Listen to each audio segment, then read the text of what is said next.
Hey, good evening, everybody. John Henry Soto here, along with George Batista. Welcome to another episode of Counterparts. Tonight, we are going to discuss this very controversial thing about theory or not theory, musicians that love theory and musicians that don't even know anything about theory, and the success rate. And we're going to talk a little bit about it. I'll talk a little bit about the history of it. I did some research on the history of actual musical notations, and it's very, very fascinating. And I have a couple of stories as well to share, my own personal, which I think George will have some stories of his own. But thank you, everybody, for tuning in. This is the Counterparts Show. Come back.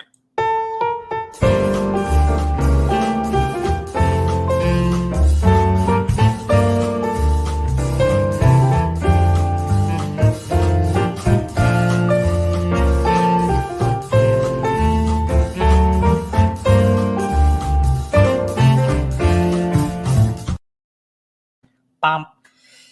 So before we even get started, I want to just acknowledge my daughter who gave me this shirt for my birthday recently. And I decided to wear it because I thought, what an amazing thing that she thought of it herself. And then it came in the mail, and she said, "Oh, this is for you, Dad." And I opened it up, and it's like this shirt. And I'm like, So thank you, honey. I love you. And yes, so that was really, actually, and my son, who said he saw it first, he's the one that saw it. And then the daughter say, "Oh yeah," and then because he said, I saw it too. I got it too. So both of them Nice. thought of me for my birthday, and that means a lot to me. So I just wanted to acknowledge that right off the bat. We are live here on TikTok as well. Hello everyone on TikTok. Hope you're all doing well out there. We got a couple of viewers coming in, a lot more than normal actually. That's good. Appreciate that. And George, before Yes, we sir. get started, because we have a lot to talk about, we're going to be telling some stories. We're going to be talking about music theory. We're going to be talking about the history of music theory. And before we do that, why don't we give some love to our sponsor? And for that, here is George Batista. Thank you very much, John Soto. Happy birthday, by the way. Thank you, sir. Or belated birthday, anyway. All All right, so the Counterpart Show is brought to you by Wellness Resources, a family-owned and operated nutritional supplement company providing the highest quality, clinically formulated supplements since 1985. Find out why they are the top choice of health-conscious individuals around the world. Make sure you go to myvitaminresource.com to check out all the supplements that they offer. And don't forget to not only put in the promo code Counterparts, because you will get free shipping on your order. On top of that, you can also take advantage of their monthly special. And July special is 20 to 30% off all supplements. That's right, all supplements. Okay, so check it out, 20 to 30% off. And this goes through July to the end of July. So make sure you take advantage of that. Again, check them out at myvitaminresource.com. All right. So tonight we are going to discuss two theory or not two theory. I came up with that. Brilliant. Yeah, I was very, very tired. So theory has always been a very interesting thing because you have there's three kinds of people that have when you talk about theory, maybe four, but I'm gonna talk about three. They're the ones that say it's all about theory. If you don't know theory, you don't know music, you don't understand it. It's hard for you to understand it if you don't know theory. Then there's the other side of it where you don't need theory for anything. You can literally just learn to play, and you have the ability to figure it out and play in theory. Then there's a third that says you can utilize the basics of theory and as much as you want to actually make your creative process better, to understand what you're putting together, to better understand. Those are the three that I can see. And then there's a fourth one that just says, I don't really care. Let's just make music, right? Right. So these are where kind of things fall into theory. What do you think about the theory part of it, George? What have you always Are you thought asking where am I on that scale? No. Just in general, what do you think of theory overall? Well, first of all, I think that is a good assessment. of the I kind of can see that, as far as just, where the categories are. Okay, definitely. I personally am a fan of theory. I think it is a good thing to utilize. I think it's something that, in my opinion, if you were to ask me, should a musician study theory, I would say yes. Okay. Now again, but I mean, we'll get into it. But I think it is good thing. I think it opens up avenues and stuff like that, and there's, lots of versatility in that and that type of thing. But we'll get into it. But yeah, I see, Yeah. definitely good. Yeah, I mean, I think you're right when it comes to opening up. I think it is there. There is a roadmap that's there to kind of put the pieces together of how things work. You Right. know, now music. If you get very very philosophical about it, musical notation is is mathematical, right? It's like music theory is really math, and there's the scales are sort of the ones and zeros, so to speak, of computer programming, right? Where it's Mm. very mathematical: 0001 C chord, 0001 D chord. Right. There's that kind of connection to it when it comes to theory, but there's also the human ear that hears musical notations and not necessarily hears what's on the written page. Right. So I guess the first thing you have to kind of like dive into is like, why do we have theory? Why did it ever come to be? Do you have any I know you did some research on your own, or maybe. I've done some research, but I want to hear No, I what want you to hear you think to the first. table. No, I want to hear you, man. You. It's all about you with the guitar shirt. Yeah, right. So It's a great shirt. here's what I have so far, or what I actually have assessed from what I was researching. Now, this is also my own personal opinion as Hmm. well, on it. Hmm. There's certain restrictions that when you're studying theory, depending on where you are in your studies, meaning the school that you go to, the teacher that's teaching you, the board, the body of that you're in part of, right? Whatever that board is, or the system that you're digesting or trying to digest, it can really mess you up if that first dose, is way too strong, is way too confusing, is way too, so there's this thing about theory that is very, very confusing. Everybody, people, you have to really understand it, and it's a language, right? I mean, it Yeah. is a True. language, and True. it's just like any language. If I was learning French, it'd be very, very difficult, right? And so that's one of the things that I always look at is, where are you learning it from? Like, if you on your own decide that you want to learn, like you and I are self-taught musicians, right? Right. Now we've gone on, and I've studied some theory, and you've studied a lot of theory and drum stuff, and theory as well as guitar Hmm. theory. But when we first started, we really just wanted to play, and we Right. were just influenced by those that influenced us, and that's where we got our musical background from. So had I gone to a class, back in those days, I think I'm not. I don't think I know I'm way more capable of learning any subject today than I was back then. But back then, I really didn't have a lot of educational background that I could really sit down and study, a complicated subject like this. I would have just blown. I would have just left. I would have just got a lot of confusing words and not understanding where it came from. But again, it depends on who's teaching it, because there True. are some teachers that would understand that, and as their teaching would clear certain words and certain ideas and concepts, so this way you can better digest it. Right. You know. It's a little bit like, I don't know why. I guess I put it together with, or I kind of compare it to, when you buy a piece of equipment that you're not sure how it works and you have an instruction manual. Right.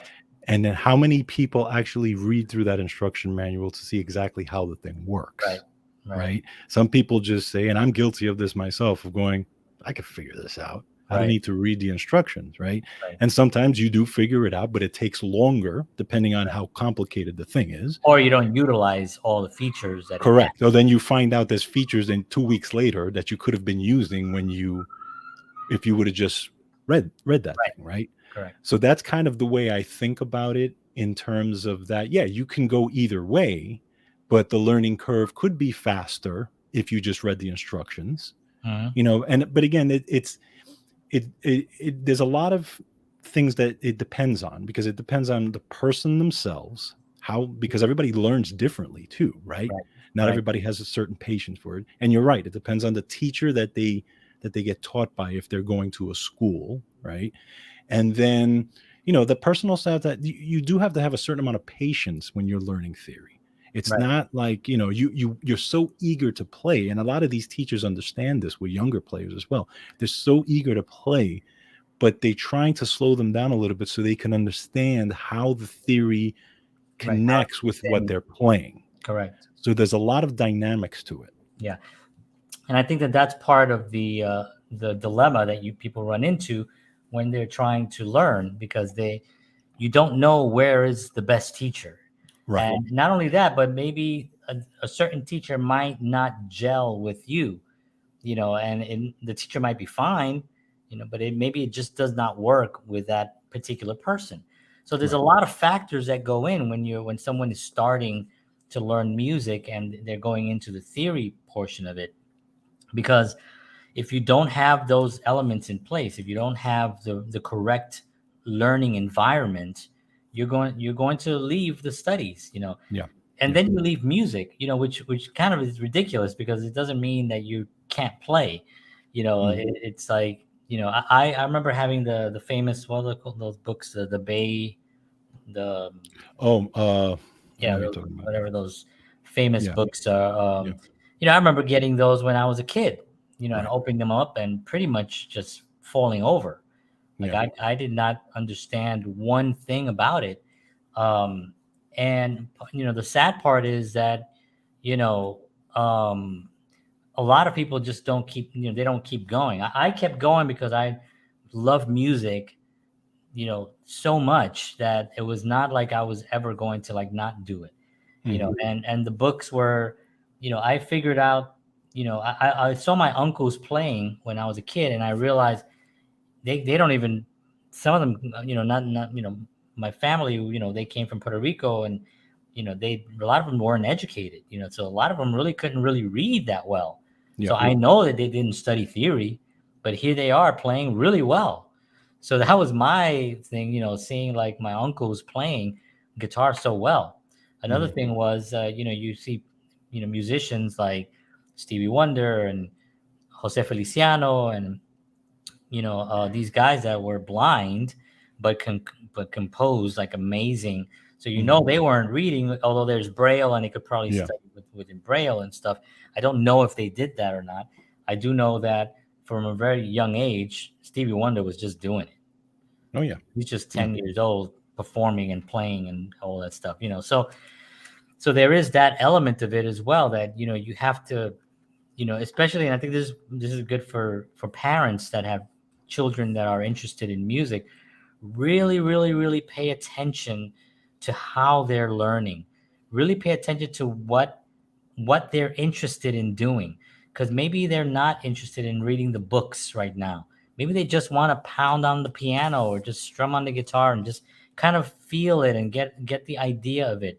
Then go into the theory. I remember when I was teaching someone who never had a lesson, and they came in and they didn't know, and this is a simple thing, right? They didn't know that if you press on the strings, it makes a different noise. Now Right. that's the most Mhm. basic thing that you could think of. You think that would be, but Right. this person did not understand that. They thought that it was just this one hand, and they were just, you just hold the guitar and everything came from one Right. hand. So you see what I'm saying? So that there's Yeah. a whole understanding. So I had to clear. And when they got the theory of it, when they got the concept of, you press this, and I went my finger all the way down, oh, and each finger presses, and they got that understanding. Then you can see the light bulb coming up. So sometimes with kids, they might not tell you. They may be Correct. afraid to say I don't understand, or it may just glaze them over, and they may just get lost and just be in a daze and not pay attention and lose it at that point. So Right. it's very, very important to really, really pay attention when the kids are interested. Agreed. Agreed. Yeah. And one thing I wanted to bring up also is because and I was thinking about this, we all start at a different place.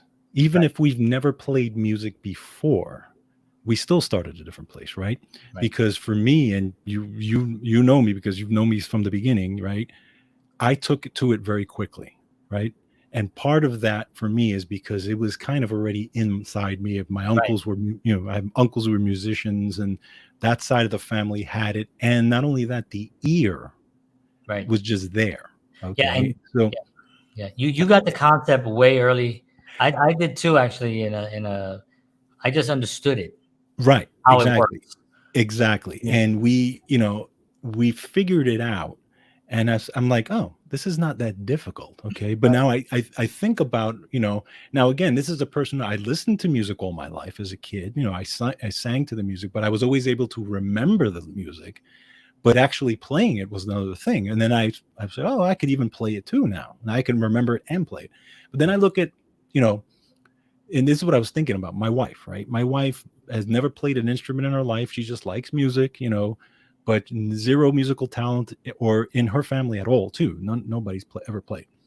So now I'm saying, okay, if my wife and I were to start at the same point and started to do the same exact things, I would obviously accelerate much quicker than her because I I have that part of it already. I have that concept, and it would take her much longer, right? It would take her 3 times the time to do it because she doesn't have what I have. Right. But now, if she goes to study, let's say she goes the other way around. Let's say she goes and she goes to a drummers collective where she starts studying with somebody, and they're showing her and they're training her in these concepts. Now, if she's understanding it, then that will probably cut her time in half Right. because she's actually understanding it and playing it at the same time. Whereas it's going to make her more equal with me Correct. because she's getting trained and I'm training myself. Right. Right. Yeah. Now, of course, if I take the theory, then I'll probably go up. But what I'm just saying is that, again, it also depends on where you are when you start, because everybody starts in a different place. Right. And it's also you're born. I mean, you can get very philosophical when you're talking about this, obviously, but you're born in a sense with some type of passions of something when you were young clicked that Mhm. made you very interested in music, Right. like so interested in it that it was the only thing you thought you could think about. It was just music. Right. And it wasn't like it was an effort. There was never an effort to listen to music or to love music, right? It was just a normal, it was like breathing. So not everyone has that. They may get it a little bit later in life, and they may say, I really want to play guitar. I love music and I love this kind of music, and I want to learn how to play guitar. That's a different thing than being first a music lover and then Mhm. playing as a kid. And I'm talking about a kid 5, 6 years old, Yeah. humming melodies in around the house, and then later on picking up an instrument.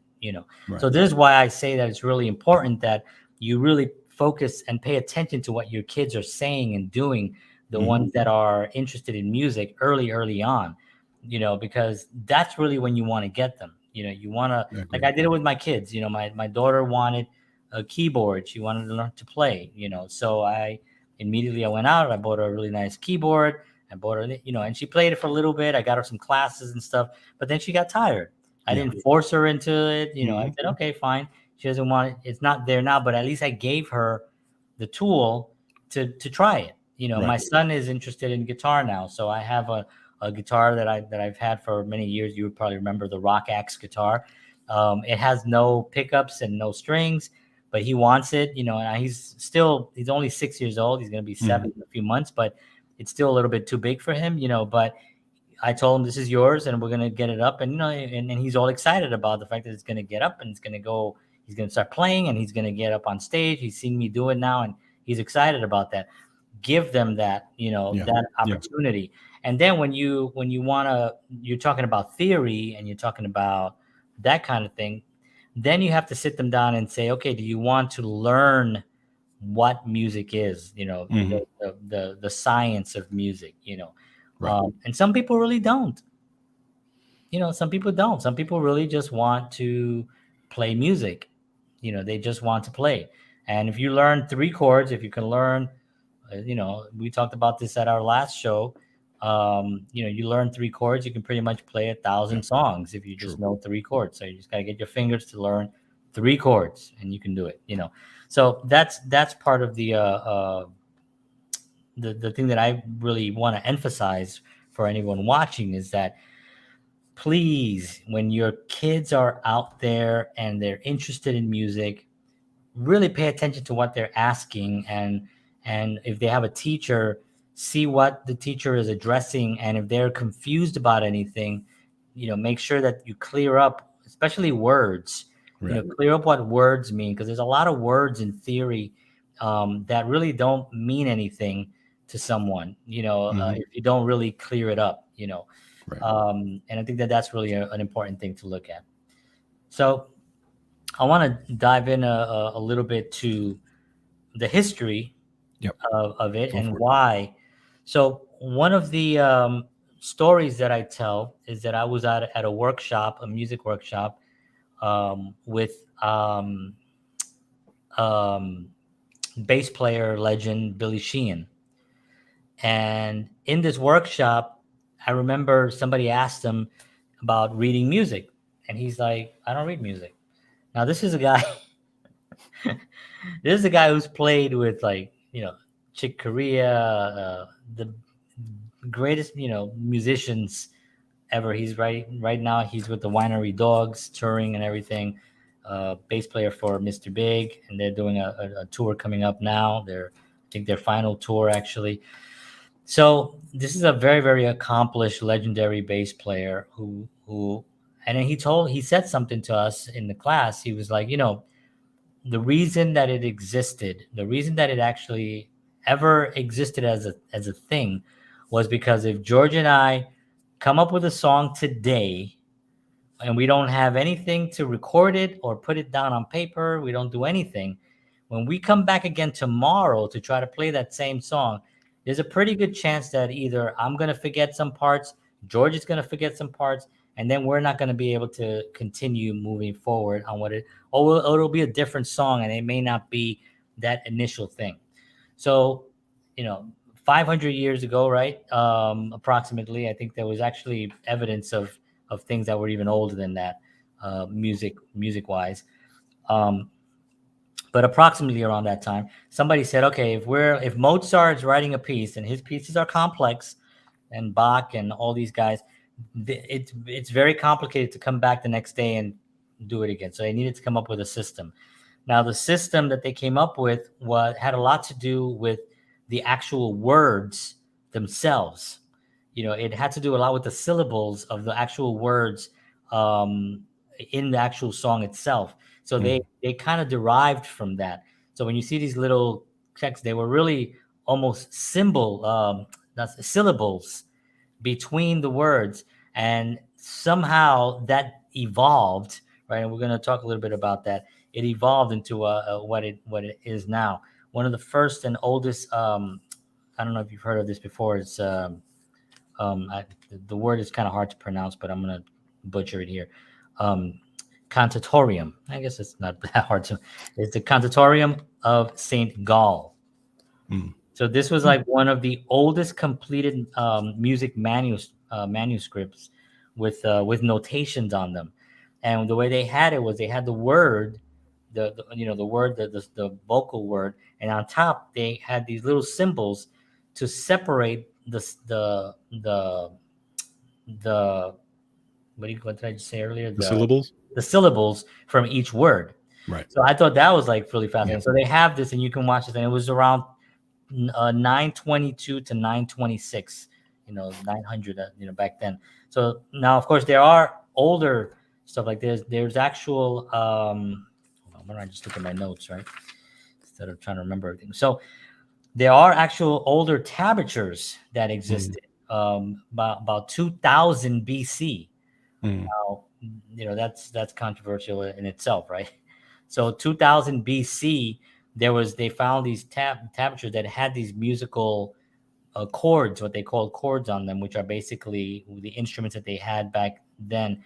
Whatever a chord is, basically a series of notes put together and strummed or on a piano. So when you have a couple of notes put together and you strum it all at once, that's a chord. So that was there, but that doesn't really help, because if you have a bunch of chords together, they're not going to help with any. They're not going to help the song. Right. It's like if I give you a set of chords, and I'll say, this is the song that I just wrote. It's called, it's called "Hey, Look at Me, I'm on the Moon with my hat." You're gonna go there and hit the chords, but you're not gonna know what the melody is. Correct. You're not gonna know anything about the song other than like these chords, right? Right. So that didn't do anything, but that there is something that's been around for a long time. So the clear thing that happened was that the birth of the notation was definitely had a lot to do with the syllables. This is where it actually derived from, and I think that you can see that somewhat in music now. When you look at a sheet music, you'll see the chords, the notes over the words. If there is words on over the words, splitting the words. Right. So when you're singing, sing me a song, your piano man. Sing me a song today. Da, da, da, da, da, da, da, da, da, da, da. Da, da, da, da, da, da, da. So they knew that there was every word had a syllable, and probably when they were doing their own hymns back then, because this was actually a religious. This was one of the religious documents that they found. When they were doing their hymns, that's probably what they did. They would you do these hymns based on the words that they were saying. Alleluia, 3 syllables. Alleluia. So you write Alleluia. Well, no, 4 syllables, right? Alleluia. Right? So you would actually put every single note on top of those syllables. So anyway, I thought that was really fascinating. Yeah, it and is.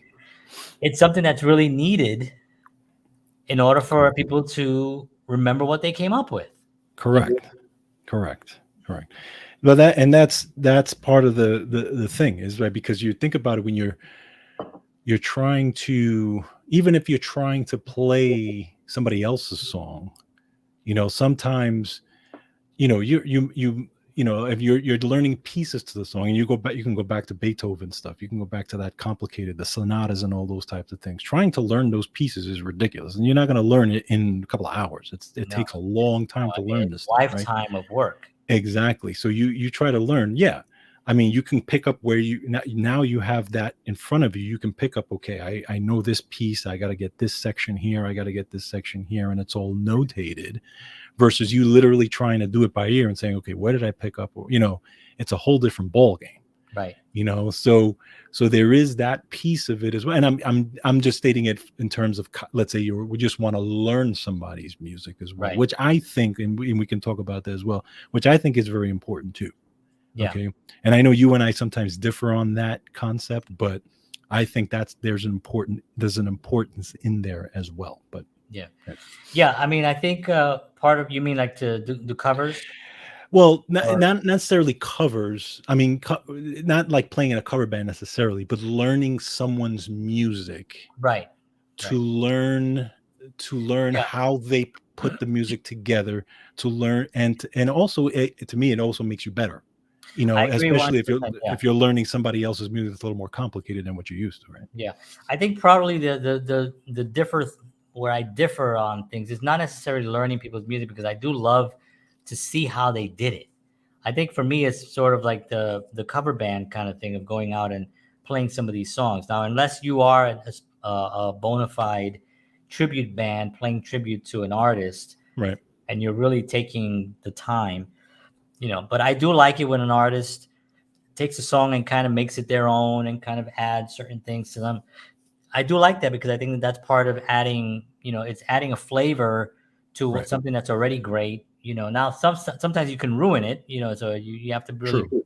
be careful. And there's some songs that you don't have to do that to, Right. because they're so good. Like Yesterday from the Beatles, I think if you cover that song, I mean, it's been covered. I think that's the song that's been covered the most in all history. I think that one Yeah. I Yeah. think is that one, and I think there's another. I think maybe the Christmas song, one of the Christmas songs. I can't remember which one. Mhm. Rudolph. No, I'm just kidding. No, I can't remember which one, but I think one of them is like they're up there as far as like being covered the most, right? But I think that like I love Rick Beato, right? And we talk a lot about him on the show because he does that. He goes out and he takes the time to show you very specifically how certain songs were put Yes. together as far as Yeah. the chord structures, Right. why they use this chord here and not just a regular chord, and they kind of and people like that. I think that that's really an important thing as well. So we got Sean Manuel, who's got a couple of he says, hey guys, I'm Yeah. hooked in and ready to hear your takes on theory. Well, I don't know if you're gonna like him. Sean is a theory guy. Sean is a smart guy too, and he's a great musician as well. Gregorian chant. Yes, Ah, there you very go. good. See, he's got some data already. He adapted plain chant notation to develop the modern style. There you go. Look at that. Wooly Bully is up there. Right. Wooly Bully is definitely up there as Yeah. one of the most covered. One of the things I was thinking about in this also is the concept of, okay, so you and I played in groups, right? For the longest time, our group, right? And in the beginning, we started on our own, we did our own thing, and we kind of learned as we went along. But Sorry. if you and my thinking on this, and this was my thinking. Now, I was a little bit different because I wanted to expand my knowledge of not only music but styles. So I was obsessed with being versatile. That Right. was me. So I said, the way I thought about it is the only way for me to literally be versatile the way I want to be is to learn theory and to learn why, jazz and why all these other styles of music do what they do and are what they are. Right. Right. And to be able to play with other people. Right. Now, here's my thing. How many people in bands, okay, play with that band forever and never play with anyone else? It's very, very few, right? I mean, even if you're going to be in Bon Jovi, for example, for the last 35, 40 years or whatever, you're still going to play with other people, even if you're still with Bon Jovi, right? You're still going to do side sessions. You may go on tour with somebody else. You may do a tribute concert or whatever the case may be. Well, sometimes if you know nothing about music theory, that limits you from doing anything else musically if Right. you are playing with musicians who are at a certain level. Correct. Okay. So that was my thinking on, like, well, if I'm going to do studio sessions, if I'm going to be hired for certain things, I need to know my stuff. Correct. I played a show, and I've talked about this. I played the show at the Mormon Tabernacle Church in Manhattan, but through our mutual friend Michael Knight, who got me that gig. And the guys I was playing with were off the charts. Yeah, they were. I mean, these guys were. I mean, one of the piano players showed up the day of the gig, pulled out the score of music and played it that day. Never rehearsed with us. Okay, Wow. right. So, and this was jazz. Yeah. This was a jazz gig. And the only reason that I was able to kind of hang with these guys is because I got to the point where I was versatile enough, where I was and knew the theory enough, because these guys were talking back and forth about the form of the song and the head of the song and which sections and I had to follow this. Yeah. And because I had studied, because I actually had studied with a gentleman named Michael Lauren, who used to be Paul Anka's drummer. He was the guy that taught me how to read. And I wasn't a great reader by any means. I was not, but I knew the basics. Okay. Right. But in order to know the sections of the song, because we had charts, Yeah. In order to know those sections, I had to know this stuff. So, Yeah. and I was able to get through that gig. And actually, it was a fun gig, and we all played, and it was great. But so my thought on it is, to expand your knowledge and to be able to play with other musicians and other bands and other musical situations, there has to be, in my opinion, some sort of theory behind that. Correct. Yeah, and I think it does limit you if you're trying to be like if you want to be a session musician, for instance. Right. Kenny You know, Aronoff. Yeah, if you want to be Kenny Aronoff, or if you want to be, I mean, there's a lot of, we had David Sanchez on the show here, who's an amazing musician. You better believe he knows what he's doing. Yeah. You know what I mean? So I think that's part of something that's definitely needed. Mhm. And you're right. You don't get a lot of opportunities to play with anybody else if you don't have that ability. Let's say you are huge, and you may get a gig because of your name, and you'll help the project. Right. But it's gonna be basically the same style of music. Right. So, like, if you're in a rock band and you have a successful rock career, you're not gonna get called into a jazz trio band. Exactly. To do, you know what I mean? Unless you have that training. Exactly. We talk about Charlie Watts. Charlie Watts. Yeah. Who's tremendously, very, very gifted. We talk about Steve Smith, the drummer from Journey, that's been on our show twice, who we freaking love his drumming. Yeah. Right. But is he a rock drummer? I don't know. He is a jazz monster drummer. Correct. Who was in one of the biggest rock bands of all time. Right. And because he studied. Same thing with Kenny Aronoff. Those guys are really, really doing that. And I think that it's important to really understand that those elements. I'm going to show a video in a minute on the guys that came up that never studied music, that never read music or anything. Because I think it's fascinating to have that contrast, between that. So Johnny Farrow says, hey, how we doing tonight? Hey, we're doing good, Johnny. Doing good. Johnny. Thank you for joining us. We're talking about music theory, and I'm going to quickly show a quick video here, with your permission, George. Go right ahead. Thank you.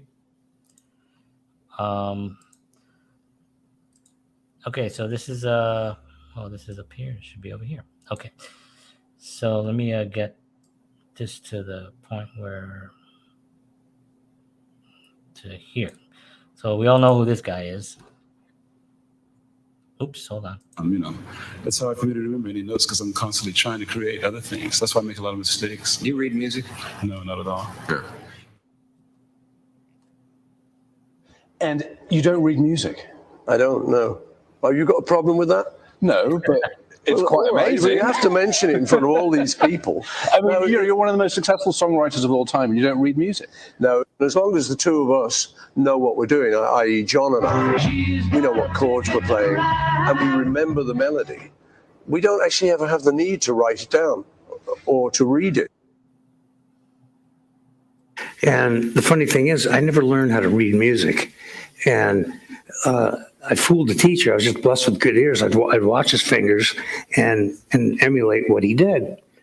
And the funny thing is, I can't read music. Now they come up with a new way to write it, and I can't make sense out of that at all. So I don't have a clue if it's right or wrong. Well, I'll just do the best I can at playing it. I listen and I learn, but I don't know how to read music at all. No. I took a couple guitar lessons, and then I wound up playing, and I play guitar the way I do it. I don't know what any of the chords really are. I know the basic chords. But the way I look at a guitar is like a drum set. I look at the lower strings like they're kicks and snares, and I look at these like they're cymbals. I fail music. I was taking music. I flunked music just flat. Whew. F. Only thing I ever failed. Anyway, so that's just an interesting video that I was It That's interesting because if you look at those folks, right, they're all, or most of them, or almost all of them, are probably the best at what they do, right? They're the And top then of the top. yeah, but one thing that they all have uniquely different. But go ahead. No, I was going to say that they're all at the top of, they're all at the top, and many consider the best at what they do. But again, back to going to my other point was, they're not going to go outside of that though. They're not going to do anything. They're yeah, super eye opening. Absolutely correct. Yeah. But they're not. They're going to be that, right? They're going to be the best at that, but they're not going to do anything outside of what they normally would do for the most part. Correct. Yeah. I mean, when you look at what they all did, if you look at them individually, they all went outside of the realm of possibilities for their, like, Yeah. Jimi Hendrix obviously influenced everybody that you see there, Mm-hmm. that came afterwards. Paul McCartney, I mean, what are you going to say about the Beatles, right? But because I look at songs like Strawberry Field, and I look at songs like that, and I think to myself, you cannot know music theory if you write that, because it was insane. You know what I mean? Yeah. It's like rotten strawberry. You have to have a different view of melody, of understanding, of communication. Your communication has to be so different in as far as like music theory is concerned, or not even music theory, as communicating in music and sound. Your ability to communicate has to be pure and sincere. Right. So all these guys had that. They did exactly what they wanted to do, exactly the way they wanted to do it, without any restrictions. So, Van Halen once said, I never went by the book. I wrote my own book. Yeah. That was his way. Jimi Hendrix was wanted to just play, and he, I don't Right. know, the guy just practiced all the time, and this goes on a lot. Now, if you look at guys like Steve Vai, Satriani, I'm talking about guitar players now, obviously. Then you realize these guys are really, really schooled musicians. These guys they know a lot of theory. Yes. And they put together complicated pieces and really, really beautiful pieces as well. So it's hard to say that you need or don't need it.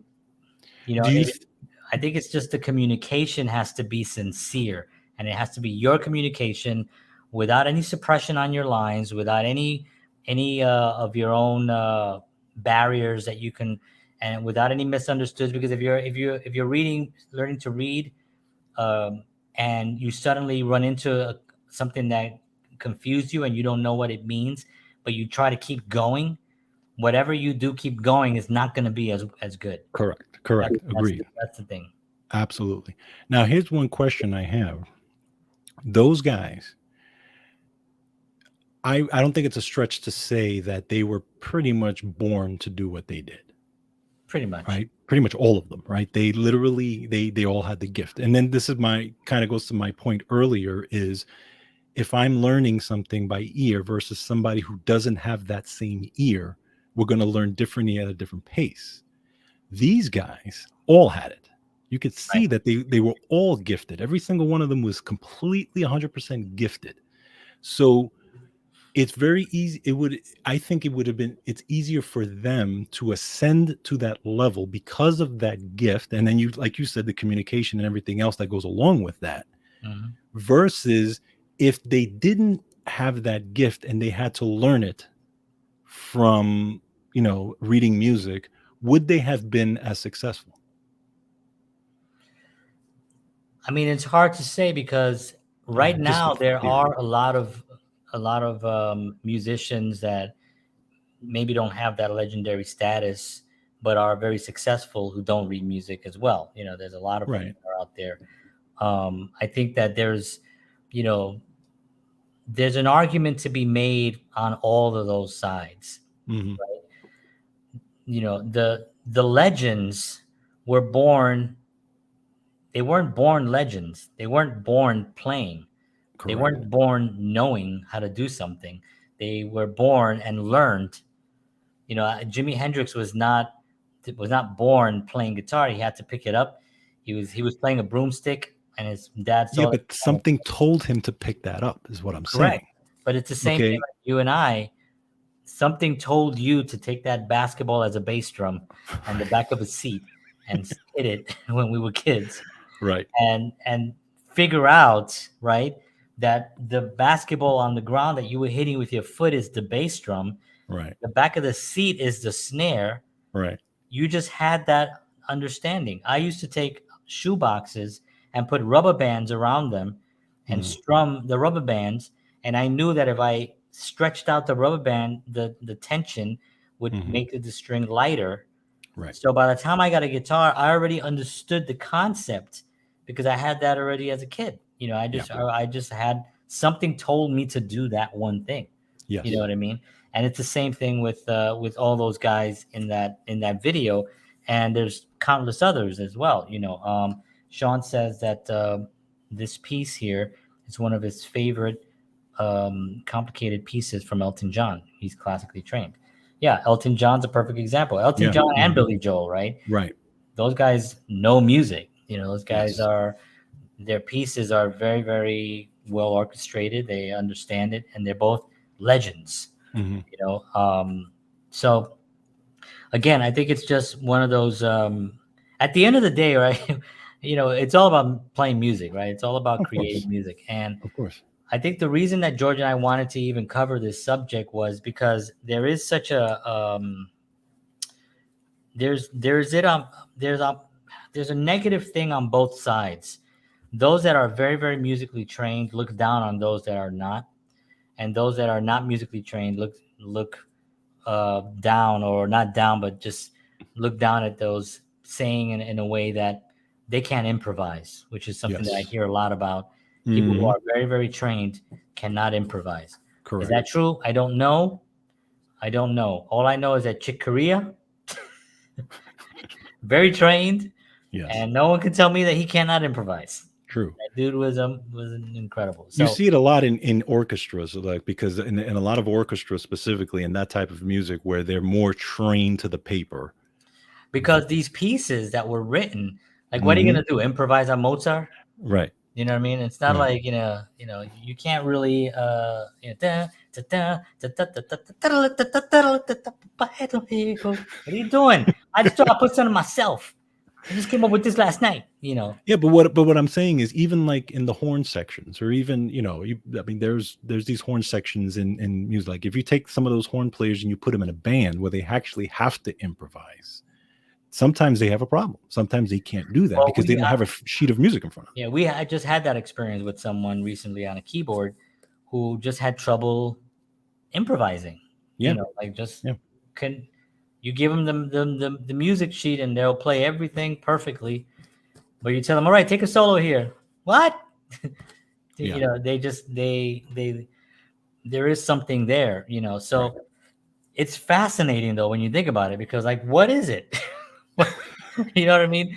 They know it's all the same notes, but it's because it's some other internal mechanics that goes into play that for me is more spiritual. It's more free flowing. It's more connected to who you are as a spiritual being, as opposed to who you are as a physical entity duplicating physical paper and notations that are physical in the physical universe.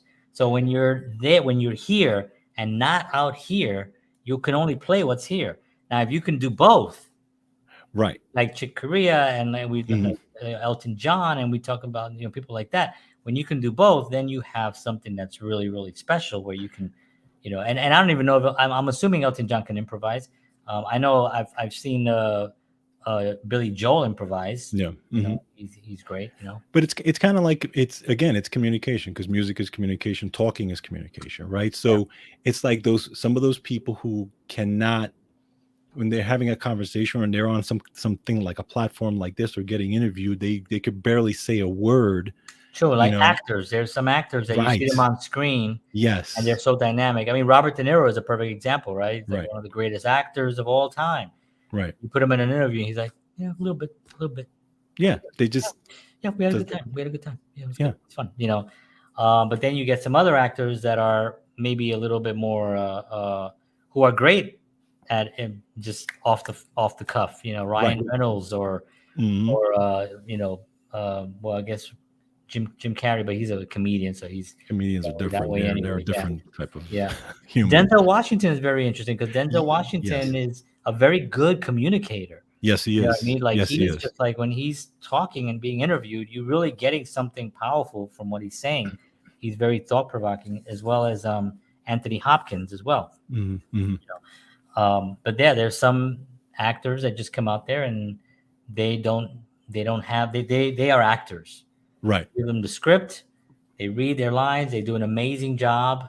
They totally get it. They communicate that character, and then you interview them, and then they kind of like close off a little bit. I think Al Pacino is a little bit like that. Where he's being interviewed, he's very chilled out. Mhm. You put him on screen, he suddenly is lights up. Joe Pesci. Oh, yeah. And Joe Pesci doesn't even do interviews. Right. Right. What's the other guy's name? My Left Foot. Oh, yeah, I know what you're talking about. Yeah, Daniel Day, whatever his Daniel name Day-Lewis, is. yeah. Yeah. Daniel Day-Lewis. He does interviews once in a while, but he does a film every 10 years or something, and then wins an Academy Award. But that's his thing. He's like, I think I'll get an Academy Award this year. Yeah, it's been about 10 years. But another quick thing I was thinking about was like when you look at Rush, right? When you look at a guy like Neil Peart, for example. Okay, now Neil Peart playing Rush's music was pretty much exact. You could literally write it down note for note, and that's exactly how they were going to play it, right? Right. Where you saw let's say if you ever watched Neil Peart playing Burning for Buddy, now he had to kind of improvise. Burning for Buddy, in case of those who don't know, Burning for Buddy is a DVD series. Well, maybe it's a VHS series at this point, but it was a series that was put together in honor of Buddy Rich, the greatest drummer that ever lived.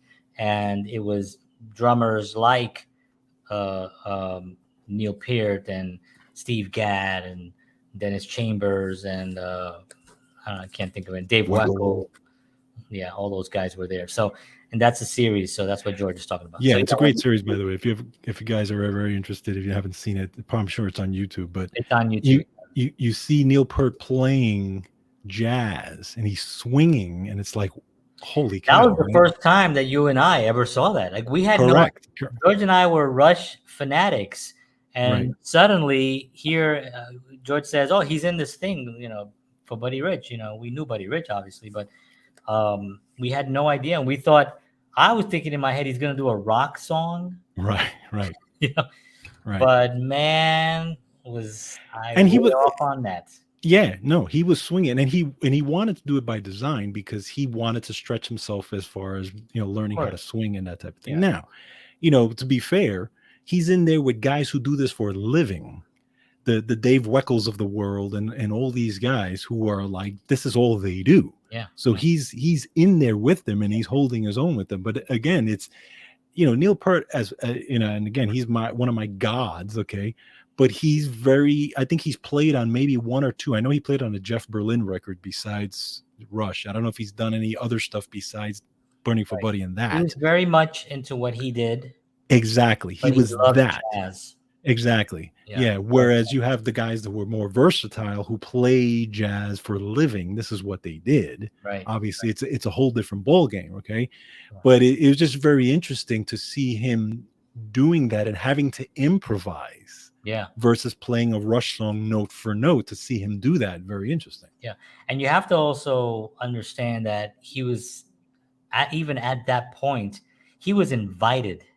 Remember, you just don't show up. You have to be invited to this band, and he really stole the show. People talked about his performance for years to come, and not only that, but Modern Drummer Magazine had the Legendary series, and he was #1 on their series. Now think about this for a second. Think about that. The Legendary series that Modern Drummer, the most popular publication for drummers that ever was put together, the first drummer that they put on wasn't Buddy Rich. Mm-hmm. Think about it. It wasn't even Buddy Rich. It was Neil Peart, and that to me says speaks volumes on what he and we can do a whole show on Rush alone, which we probably will at some point. Do a whole show about Rush and their impact, not just in music, but also there was just one more indulgence here, but there was also Rush was a band that had all the components. Each individual was a master in their instrument. Mm-hmm. Each challenged each other. They loved each other. They equally shared their wealth. No one got more than anyone else. That's right. And they had a 40-year career, and they toured the world. That's how you do it. Yes. Like whenever I watch bands and I think to myself, how you do it, that's how you do it. That's the blueprint. That's the blueprint of being in a successful band, that everyone is talented, because you have to like who you're playing with. That's right. You have to like who you're playing with, and you can talk about the Rolling Stones and their longevity, which is 60 years, and it's ridiculous, and they're amazing and everything. And, Mick and Keith always, battling out and stuff like that. But there's nothing better than seeing three guys really, really love each other and get on stage. And you and I were there we definitely need to do a show on this, on Rush. Yes. But we were there for their show back, their first show back, which I think was at Jones Beach, I believe. That they, after the 5-year hiatus, after they had some tragedy in the group. Yeah. And when they started and they looking at each other. Yes. Because we all knew what they had just gone through. We weren't sure we would ever see them again. Mm-hmm. And here they are on their first song, and goosebumps. And they're staring at each other, knowing like, here we are, we're doing it again. I mean, I get chills just thinking about it right now. I'm a dork. Thank you, everybody, for hearing it. I'm a dork. You said it, I didn't. Well, remember, a lot of people say it. Well, listen, the part of the issue with you is that they call you a dork because you do stuff like this. That stuff, right? Yeah, so when you're doing stuff like that, I see you looking for the clip, and I'm like, oh, he's looking for one of my clips. Damn it! Why do I do things like that? I give him he gives me the ammo. I love it. Ammo. Anyway, yeah. So anyway, I think this was great. I think this was a good conversation about music theory. At the end of the day, it's really about playing music, making the world a better place. Music, in my opinion, in George's opinion, we've talked about this, music is the most important thing in the world. And the reason I say that is because it is the one thing that with a single note resonates through to the spiritual being. There's nothing visual, there's nothing spoken. It is direct connection from a sound to the spirit. That to me, it goes right. That to me is really the most amazing thing. And you can really dive into that and really be a geek about watching things on YouTube about music and its impact spiritually. You could talk about was the Baby Mozart series that they had, and how that affected children, and their birth and later on in life. There's been enough research. This isn't a conspiracy. There's been enough research, and there's been enough data gathered to confirm without a doubt that music heals. It heals you. Music heals you. It heals your physical ailments. When you listen to music, you feel better. Your body does better. The stress level goes down. And when your stress level is down, you're less likely to attract cancer and all these other things. I'm not talking out of school. I'm not a doctor, so I'm not saying go listen to music and not go to your doctor. But listen to music, make it part of your life, because it will definitely impact your life in a way that nothing else can, in my opinion. Amen. All right, folks. I want to thank you all for tuning in to this episode. Appreciate you, all of you here. I had TikTok on, but I had to leave it. Now I'm on Instagram. Of course, now that I mentioned the T and the T, Instagram doesn't like that, so they usually will block me. Can you imagine? Thank you, everybody. Take care. All right, folks. Thank you very much. Appreciate y'all. We'll see y'all again next week. We are back. We're going to be having some more fun. A lot of music. We're going to be talking a lot of music. We're going to have some guests. We're going to be really, really having a great time here. So I want to thank you all for tuning in. Appreciate it. We love you all. And we'll see you next week. And as always, peace.